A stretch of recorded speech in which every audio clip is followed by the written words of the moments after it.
Students, हम यहाँ पे बात कर रहे थे कोलराउस नियम के अनुप्रयोग की। ठीक है, और कोलराउस नियम के अनुप्रयोग में मैंने आपको बताया था जल का आयनिक गुणनफल ज्ञात करना। ठीक है, और फिर हम उसकी मोलर चालकता ज्ञात करेंगे। तो हमें पता है कि जब भी हम जल का आयनन करते हैं तो वो दो आयनों में टूटता है बेटा। एक तो H+ आयन और दूसरा OH- आयन, और दोनों इक्विलिब्रियम की अवस्था में होते हैं। ठीक है, तो अगर मैं इसके ऊपर द्रव्य अनुपाती क्रिया नियम लगाता हूं तो द्रव्य अनुपाती क्रिया नियमानुसार, चलो भाई मैं लगा देता हूं इसका नियम। तो यहाँ पे साम्य अवस्था स्थिरांक मतलब जल अपघटन स्थिरांक क्या आएगा, और हम ऊपर हमेशा रखते हैं उत्पादों की सांद्रता को और नीचे हम अभिकारकों की सांद्रता को। देखो हम सब जानते हैं कि 1 लीटर शुद्ध जल की जो मोलरता या सांद्रता है वो फिक्स होती है। ठीक है ना, तो हमें पता है कि K इंटू H2O को हम बोलते हैं KW, और KW जो है ये है H+ आयनों की सांद्रता और OH- आयनों की सांद्रता है, और KW को हम जल का आयनिक गुणनफल स्थिरांक कहते हैं। ठीक है बेटा। अच्छा जी, हमें यह पता है कि KW जो है ये दोनों का गुणनफल होता है H+ और OH- का। ठीक है, H+ आयनों की सांद्रता का H+ आयनों की जो मोलर चालकता का मान है वो फिक्स है, वो है हमारे पास 349.8, और OH- आयनों की सांद्रता का जो वैल्यू है वो है 198.5। ठीक है, ये दोनों की सांद्रता का मान है ohm inverse semi square mole inverse. ठीक है, उठा के जब हम यहाँ पे मान रखेंगे तो KW बराबर हमारे पास मान आएगा 349.8 प्लस 198.5, और KW का जो मान है वो है मेरे पास 548.3 ohm inverse semi square mole inverse. ये है हमारे पास KW का मान। ठीक है, जब अगर हमारे पास यहाँ KW का मान है, ठीक है, तो हम यहाँ पे H+ और OH- आयनों की सांद्रता भी निकाल सकते हैं। ठीक है, चलो जी, हम जानते हैं कि क्या जानते हैं, पहले मुझे इसको मिटाना पड़ेगा, है ना। हम जानते हैं कि 298 केल्विन ताप या रूम टेम्परेचर पर जल की मोलर चालकता जो है वो 5.54 इंटू विशिष्ट चालकता 5.54 इंटू 10⁻⁸। ठीक है, semi inverse ohm inverse semi inverse होती है। किसका मान है बेटा? ये K का मान है। तो K का मान है तो हम यहाँ पे सांद्रता निकाल सकते हैं, क्योंकि हमारे पास फॉर्मूला है सांद्रता बराबर K इंटू 1000 अपॉन λm। ठीक है, λm अनंत अनुतापन मोलर चालकता का हमारे पास यहाँ पे मान है। अब क्या करना बेटा, केवल वैल्यू रखना आपको 5.54 इंटू 10⁻⁸ इंटू 1000 अपॉन क्या था ये 548.3 ये था। ओके, अब देखो जब हम इसको सॉल्व करते हैं तो हमारे पास जो आंसर आता है मोलर चालकता जो सांद्रता आती है वो होती है 8.01 इंटू 10⁻⁷ मोल पर लीटर। ठीक है, ये पर आयन होता है। तो हमें पता है कि KW बराबर H+ आयन की सांद्रता OH- आयनों की सांद्रता, एक आयन का मान ये है तो 1.01 इंटू 10⁻⁷ इंटू 1.01 इंटू 10⁻⁷। तो KW का मान जो होता है ये 1 ले लेता हूं, 1 इंटू 10⁻14 होता है रूम टेम्परेचर। ठीक है, ये चीज हम इसके अंदर पढ़ते हैं कोलराउस के अनुप्रयोग के अंदर। ठीक है, हालांकि ये जो है कोर्स में नहीं है लेकिन क्वेश्चन जरूर दिए हुए हैं। आपकी जो बुक है RBSc की उसके अंदर ये दिया हुआ नहीं है, लेकिन पीछे एक आध क्वेश्चन इस टाइप के हैं, इसलिए आपको ये भी थोड़ा सा सीखना पड़ेगा। ठीक है बेटा, अब हम यहाँ पे सबसे अच्छी और इम्पोर्टेंट चीज, हालांकि पूरा चैप्टर इंपोर्टेंट है, ठीक है, इस चैप्टर की जो चीज है उसके बारे में बात करेंगे, और वो है गैल्वेनिक सेल। ठीक है, हम यहाँ पे बात करने वाले हैं गैल्वेनिक सेल की या वैद्युत रासायनिक सेल। ठीक है, वैद्युत रासायनिक सेल या गैल्वेनिक सेल की हम यहाँ पे बात करेंगे, क्या होता है। ठीक है, ये वैज्ञानिक गैल्वेनिक और सी वोल्टा द्वारा खोजा गया था, तो उसी ने बनाया था, इसलिए उनके रेस्पेक्ट में इनका नाम गैल्वेनिक सेल या वोल्टिक सेल रखा गया है। ये सेल करता क्या है, मैंने आपको पहले बताया था कि सेल एक डिवाइस होता है जो क्या एक्सचेंज ऑफ एनर्जी शो करता है, ऊर्जा का परिवर्तन, ठीक है, विद्युत ऊर्जा से रासायनिक ऊर्जा और रासायनिक ऊर्जा से विद्युत ऊर्जा। तो यहाँ पे गैल्वेनिक सेल वह डिवाइस है, वह युक्ति है, वह साधन है जो रासायनिक ऊर्जा को विद्युत ऊर्जा में कन्वर्ट करता है, ठीक है बेटा, जो रासायनिक ऊर्जा को विद्युत ऊर्जा में परिवर्तित करता है। लेकिन हम थोड़ा सा इस सेल के बारे में बात कर लेते हैं। गैल्वेनिक सेल, ठीक है, या वोल्टिक सेल। अब एक्चुअल में इस सेल के अंदर होता क्या है पहले समझ लेते हैं। मैंने आपको पहले बताया था कि जितने भी सेल होते हैं वो रेडॉक्स सेल होते हैं, है ना, मतलब वहां एक छड़ पे इलेक्ट्रॉन त्यागे जाते हैं, दूसरी छड़ पर इलेक्ट्रॉन ग्रहण किए जाते हैं। एक छड़ एनोड का कार्य करती है, दूसरी छड़ कैथोड का कार्य करती है। तो एक ही सेल में दोनों ही छड़े हैं, इसलिए हम इसको रेडॉक्स सेल का नाम देते हैं, ठीक है। चलो जी, अब इसके अंदर क्या क्या होता है सामने देखिए। इसमें दो कंटेनर या दो पात्र होते हैं, ये एक कंटेनर और ये दूसरा कंटेनर, इसमें दो पात्र होते हैं, ठीक है। एक कंटेनर में निश्चित सांद्रता का 0.1 m 1 m हम इस तरह सांद्रता लेते हैं का जिंक सल्फेट का विलयन भरा होता है, और दूसरे कंटेनर में भी फिक्स सांद्रता का 0.1 m सांद्रता का कॉपर सल्फेट का विलयन भरा हुआ होता है, ठीक है। जिंक सल्फेट के विलयन में डूबी हुई होती है जिंक की छड़, ठीक है, जिंक सल्फेट के विलयन में डूबी होती है जिंक की छड़, और कॉपर सल्फेट के विलयन में डूबी होती है कॉपर की छड़, ठीक है। यह है कॉपर रोड या कॉपर छड़ लिखे दो बेटा, ये है जिंक छड़ या जिंक रोड, ठीक है। कभी कंप्लीट स्पेसिफिकेशन नहीं आया, कभी एनोड की रिएक्शन पूछ लेते हैं, कभी कैथोड की, कभी हाफ सेल क्या है, वो इस तरह से बातें, मतलब इस तरह से बातें पूछ जाती है इसमें, ठीक है ना। ओके, अब देखिए यहां पर ये छड़ डाल देते हैं, ठीक है। अब इसके अंदर होता क्या है, अर्ध अभिक्रियाएं मैं आपको समझाऊंगा, ठीक है। और इसके अंदर यहाँ पे ये जिंक जो है, जिंक इलेक्ट्रॉन त्याग कर Zn+2 आयन बनाता है, ये इलेक्ट्रॉन त्यागता है।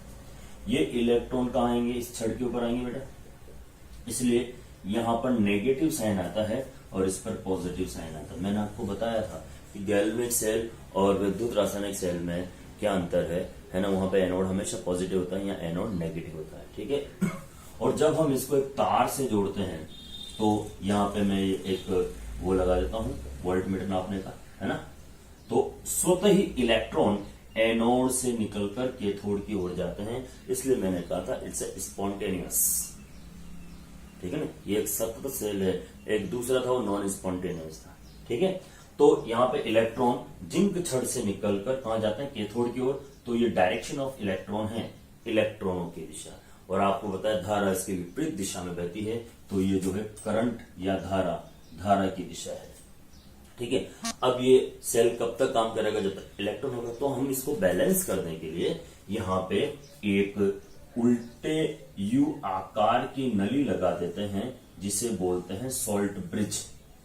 सोल्ट ब्रिज का क्या कार्य है, सोल्ट ब्रिज जो है ये इन दोनों विलयन को उदासीन बनाए रखता है, ठीक है। ये इलेक्ट्रॉनों का आदान प्रदान दर्शाता है, किंतु विलयन का आदान प्रदान नहीं दर्शाता है।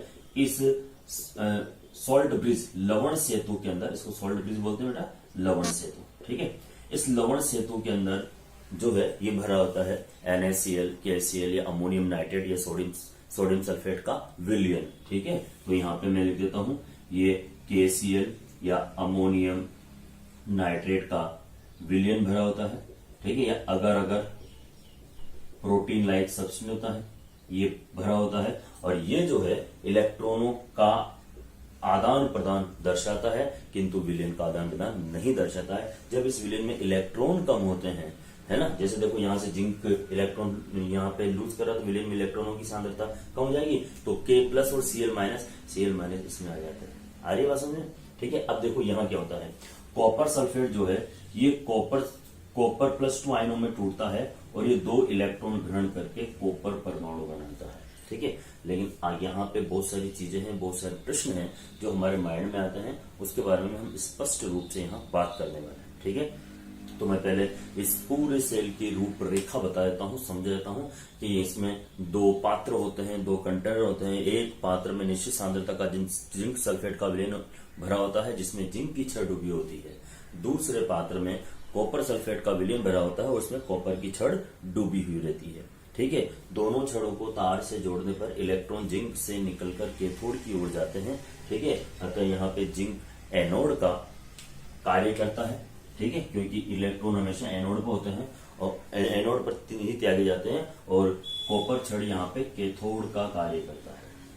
ठीक है, सेल को उदासीन बनाए रखने के लिए दोनों पात्रों को एक उल्टे यू आकार की ट्यूब लवण सेतु से जोड़ दिया जाता है जिसके अंदर केसीएल या अमोनियम नाइट्रेट या अगार अगार का विलयन भरा हुआ होता है। ये इलेक्ट्रॉनों का आदान प्रदान दर्शाता है, विलयन का आदान प्रदान नहीं दर्शाता है।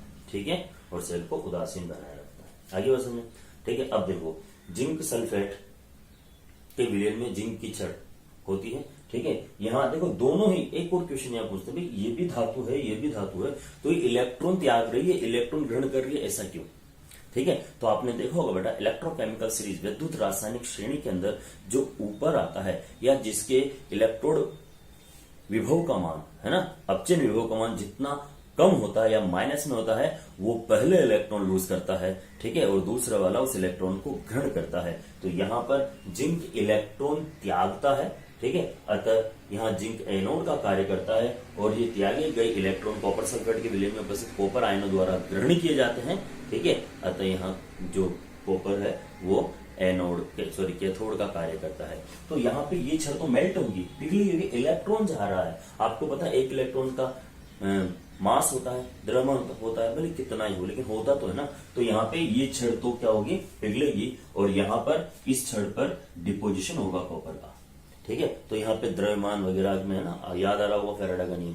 ठीक है, तो वहां पे भी इसका थोड़ा सा काम करता है। ठीक है, अब देखिए इसको हम दो अर्ध अभिक्रियाओं में बांटते हैं। ये पहली अर्ध अभिक्रिया है। ठीक है, जहां पर जिंक इलेक्ट्रॉन त्यागता है और Zn+2 आयन बनाता है, इसे बोलते हैं फर्स्ट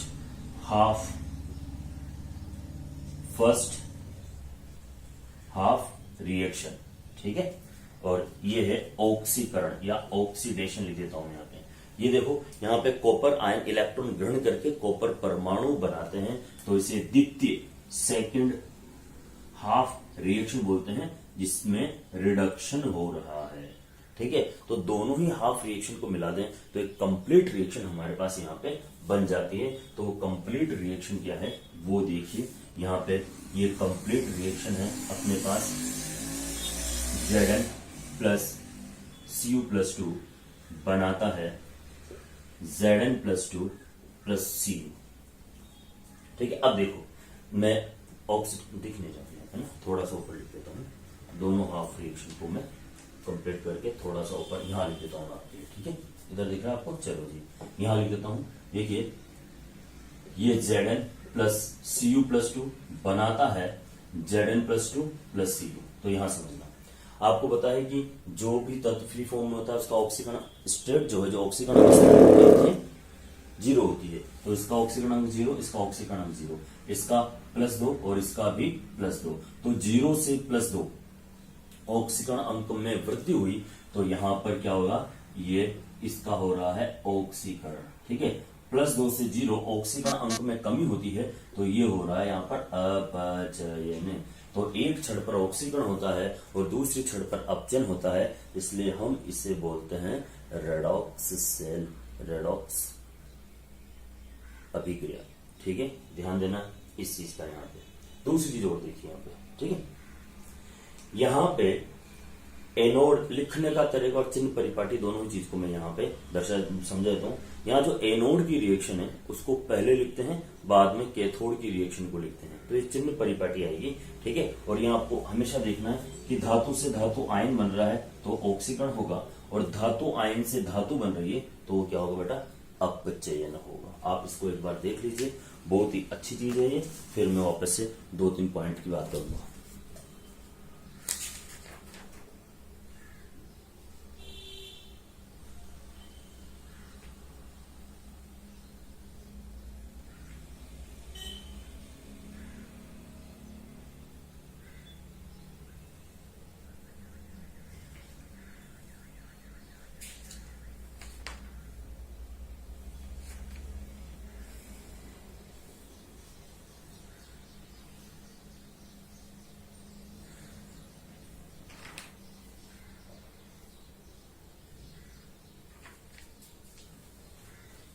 हो गया बेटा। अब देखिए यहाँ पे एक चीज और अलग अलग ट्रिक से बताते हैं। Loan, lab, oxidation, anode negative. इसमें एनोड जो है वो नेगेटिव होता है, ठीक है।